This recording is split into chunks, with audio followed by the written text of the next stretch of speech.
Super Aryan episode 5। Rahul ने आर्यन पर तलवार से हमला कर दिया, लेकिन आर्यन ने बड़ी आसानी से अपने तलवार से राहुल के तलवार को रोक दिया। जैसे ही दोनों की ऊर्जा आपस में टकराया, जिससे एक भयंकर विस्फोट हुआ।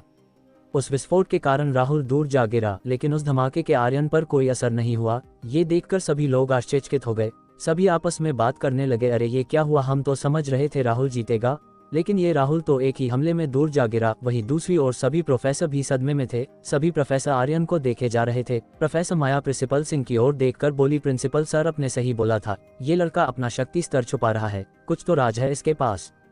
इसी बीच लोगों ने देखा कि राहुल अपनी पूरी ताकत लगाकर उठने की कोशिश कर रहा था। ये देख लोगों ने फिर से आपस में बात करने लगे, अरे देखो लगता है अभी ये फाइट खत्म नहीं हुआ है, ये लड़का अपनी पूरी ताकत को इकट्ठा कर रहा है। हाँ सही कहा, ये लड़ाई अभी खत्म नहीं हुआ है। ऐसे ही बातें सभी लोगों के बीच होने लगा।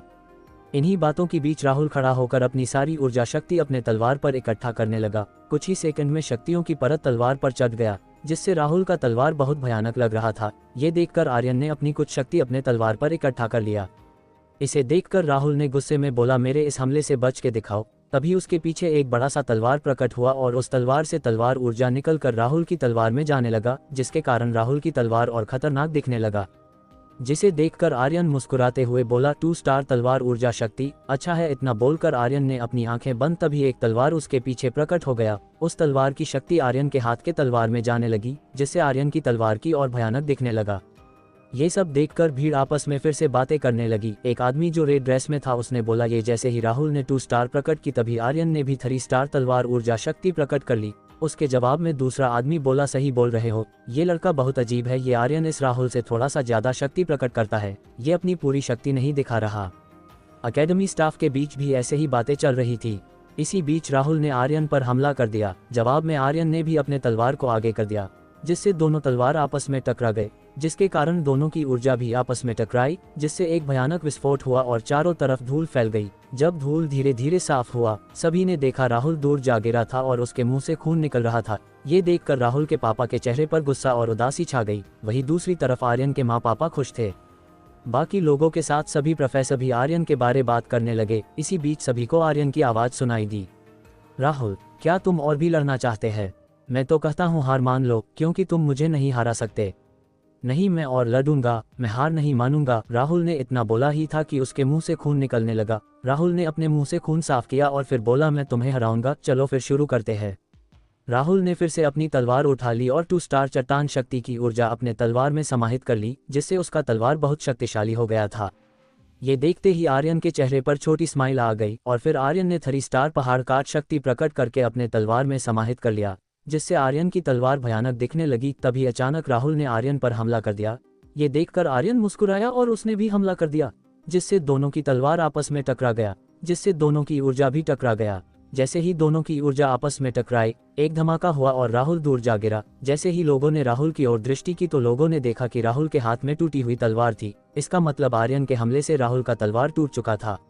ये देखकर सभी लोग आपस में बात करने लगे। एक लाल बालों वाले आदमी ने बोला, अरे भाई इस आर्यन ने तो राहुल की तलवार तोड़ दी, ये लड़का कितना शक्तिशाली है। लाल बालों वाले आदमी की बात सुनकर एक आदमी बोल पड़ा, हाँ भाई सही बोल रहे हो, ये लड़का बहुत शक्तिशाली है। मुझे तो लगता है ये लड़का सभी स्टूडेंट्स में सबसे ज्यादा शक्तिशाली है, बड़ी भयानक शक्ति है इसके पास। सभी की बात सुनकर एक महिला बोली, मुझे लगता है इस लड़के का सामना केवल कृतिका कर सकती है, क्योंकि कृतिका 8वें स्तर की योद्धा है। ऐसी ही बातें सभी लोग कर रहे थे। तभी सभी को राहुल के दर्द भरी आवाज सुनाई दी, मैं हार मानता हूँ। जैसे ही राहुल ने हार स्वीकार की, वैसे ही एक घोषणा हुआ, इस फाइट का विजेता आर्यन है। ये सुनकर आर्यन और उसके माँ पापा खुश हो गए। वहीं दूसरी राहुल और उसके पापा के चेहरे पर उदासी थी। ऐसे ही कुंभट फाइट जारी रहा। शाम के 5 बजे तक फाइट चली, जिसमें आधी से ज्यादा फाइट खत्म हो गई, जिसमें कृतिका ने 2 फाइट लड़ी, जिसमें उसने दोनों फाइट जीत ली। वहीं राहुल ने एक और फाइट महेश नाम के लड़के से लड़ा, जिसे उसने जीत लिया। एक प्रोफेसर जिनका नाम राजवीर था अपने जगह से खड़े हुए और बोलना शुरू हुआ, डियर स्टूडेंट, आज की कॉम्बैट फाइट खत्म होती है, आगे की फाइट कल शुरू होगा, so all the best for next day. Professor Rajveer की बात सुनकर सभी स्टूडेंट फाइट वेन्यू जाने लगे। कुछ ही देर में आर्यन और उसके माँ पापा रूम में पहुंच गए। रूम में जाते ही मिस्टर राठौर खुश होते हुए आर्यन से बोले, I am proud of you Aryan, आज तुमने दिल खुश कर दिया। मुझे तो अब भी विश्वास नहीं हो रहा है कि मेरा बेटा इतना शक्तिशाली है। मिस्टर राठौर की बात सुनकर मिसेस राठौर बोली, तो विश्वास कर लीजिए, क्योंकि आज आर्यन ने जो शक्ति दिखाई है वो तो आधी भी नहीं थी, तो कल के लिए खुद को तैयार कर लीजिए। तुम क्या बोल रही हो? आर्यन ने आज अपनी आधी शक्ति का ही उपयोग किया है। आखिर उसका स्तर क्या है? मैं तो समझा था वो 7वें स्तर का योद्धा है। मिस्टर राठौर आश्चर्यचकित होते हुए बोले। वो 7वें स्तर से भी शक्तिशाली है। आर्यन 9वें स्तर का योद्धा है, मिसेस राठौर ने जवाब दिया। आर्यन बगल में खड़ा होकर अपने माँ पापा की बातें सुन रहा था और मुस्कुरा रहा था। तभी उसके पापा उसके तरफ खुश होते हुए देखे और पूछे, आर्यन, क्या तुम्हारी माँ जो बोल रही है वो सच है? क्या तुम 9वें स्तर के योद्धा हो? पूर्णविराम, हाँ, ये सच है, मैं भूमंडल के 9वें स्तर का योद्धा हूँ, आर्यन ने जवाब दिया। आर्यन की बात सुनकर मिस्टर राठौर शॉक हो गए, लेकिन थोड़ी ही देर में होश में आ गए। फिर आर्यन से उन्होंने पूछा, आर्यन, तुमने अपनी शक्ति कैसे बढ़ाई? 3 साल पहले तक तो तुम्हारा स्तर तो बढ़ा ही नहीं, तो फिर इन 3 सालों में 9वें स्तर तक कैसे पहुंच गए? आखिर किसने तुम्हारी मदद की? क्योंकि किसी के मदद से ही तुम इतनी जल्दी अपने शक्ति स्तर को नहीं बढ़ा सकते। आई एम सॉरी पापा, मैं आपको नहीं बता सकता, क्योंकि मेरे गुरु ने अपने बारे में किसी को बताने से मना किया है, आर्यन बोला।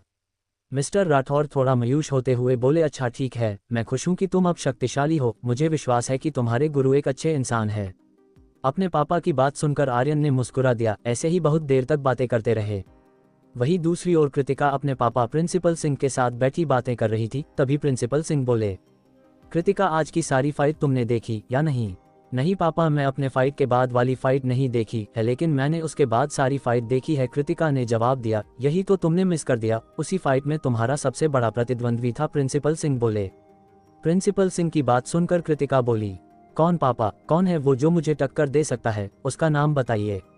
आर्यन सिंह राठौर नाम है उसका। वो एक रहस्यमयी लड़का है। उसने आज एक 7वें स्तर के योद्धा को बड़ी आसानी से हरा दिया, और सबसे बड़ी बात, उसके शक्तियों का स्तर किसी को पता नहीं चला, क्योंकि उसने अपनी ऊर्जा शक्ति छुपा रखी है। कैसे पापा? ये कैसे संभव है कि कोई उसके ऊर्जा को देख नहीं पा रहा है? ये तो सिर्फ कोई शक्तिशाली योद्धा ही कर सकता है, कृतिका ने अपने पापा से पूछा। क्योंकि उसके पास कोई विशेष शक्ति है जिसकी सहायता से ऊर्जा शक्ति छुपाई जा सकती हो, प्रिंसिपल सिंह बोले।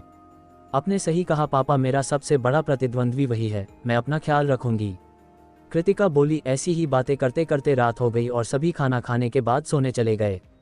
आर्यन भी खाना खाने के बाद अपने रूम में चला गया, लेकिन वो सोया नहीं, बल्कि उसने आयामी दुनिया का दरवाजा खोला और उसके अंदर चला गया। जैसे ही आर्यन अंदर गया, उसने देखा गुरु दिव्यांश एक किताब लिख रहे थे। आर्यन ने गुरु दिव्यांश को प्रणाम किया और बोला, गुरुजी आप क्या लिख रहे हैं? और खड़ा होकर गुरु दिव्यांश के जवाब का इंतजार करने लगा। तभी गुरु दिव्यांश ने लिखना बंद किया। फिर आर्यन की तरफ देखते हुए बोले, आ गए तुम, अच्छा हुआ कि तुम आ गए। आज मैं तुम्हें एक और शक्ति मंत्र दूंगा और उसके प्रभाव के बारे में बताऊंगा, आओ मेरे साथ। गुरु दिव्यांश की बात सुनकर आर्यन गुरु दिव्यांश के पीछे पीछे जाने लगा। गुरु दिव्यांश आर्यन को लेकर एक कमरे में ले गए। जैसे ही आर्यन उस कमरे के अंदर गया, वो डर गया, क्योंकि कमरे के अंदर पूरा अंधेरा था। ये देखकर गुरु दिव्यांश ने अपने हाथ को आगे करके एक मंत्र पढ़ना शुरू किया। जैसे ही गुरु दिव्यांश ने मंत्र पढ़ना शुरू किया, तभी उस कमरे में रोशनी हो गई। जैसे ही कमरे में रोशनी हुई, आर्यन ने देखा कि कमरे के दीवारों पर बहुत सारे मंत्र लिखे हुए थे। आर्यन उन मंत्रों को देखकर गुरु दिव्यांश से बोला, गुरुजी, ये दीवारों पर किस शक्ति का मंत्र लिखा हुआ है? ये मंत्र तो बहुत शक्तिशाली लग रहे हैं। आर्यन, इस कमरे के हर एक दीवार पर एक अलग शक्ति का मंत्र है। ये सभी मंत्र बहुत शक्तिशाली है। ये देखो, इस दीवार पर दिल की शक्ति का मंत्र है, गुरु दिव्यांश बोले। गुरु दिव्यांश की बातें सुनकर आर्यन बोला, गुरुजी, इतने सारे मंत्र, इन मंत्रों में कौन सा मंत्र सबसे बेहतर है? आर्यन की बात सुनकर गुरु दिव्यांश गंभीर होते हुए बोले, आर्यन, ये सभी मंत्र नहीं है, लेकिन इनमें ही मंत्र छुपे हैं। लेकिन दिल की शक्ति के बहुत सारे मंत्र इसमें छुपे हैं। तुम्हें इन सभी मंत्रों में से एक मंत्र को चुनना होगा। अब ये तुम पर निर्भर करता है कि तुम कितने शक्तिशाली मंत्र ढूंढते हो। गुरुजी, इस दूसरे और तीसरे दीवार पर किस शक्ति का मंत्र लिखा है? आर्यन बोला। आर्यन, इस दूसरे दीवार पर दिमाग की शक्ति का मंत्र है, जिससे तुम्हारे दिमाग की क्षमता में वृद्धि होगी, जो तुम्हें शक्तिशाली से शक्तिशाली मंत्रों में महारत हासिल करने में मदद करेगा। और तीसरे दीवार पर दिव्य खून की शक्ति का मंत्र है, गुरु दिव्यांश ने जवाब दिया। फिर कुछ देर शांत रहने के बाद गुरु दिव्यांश फिर बोलना शुरू किया, ये दिव्य खून मंत्र तुम्हारे खून को दिव्य बना देगा। जैसे ही तुम्हारे खून में दिव्यता आएगी, तुम्हारा शक्ति स्तर अभी से 10 गुना ज्यादा तेजी से बढ़ेगा। जैसे जैसे तुम्हारे खून में दिव्यता बढ़ेगी, वैसे वैसे तुम्हारी शक्ति प्राप्त करने की क्षमता बढ़ती जाएगी। क्या आर्यन तीनों मंत्रों में महारत हासिल कर पाएगा? जानने के लिए सुनिए सुपर आर्यन का अगला एपिसोड।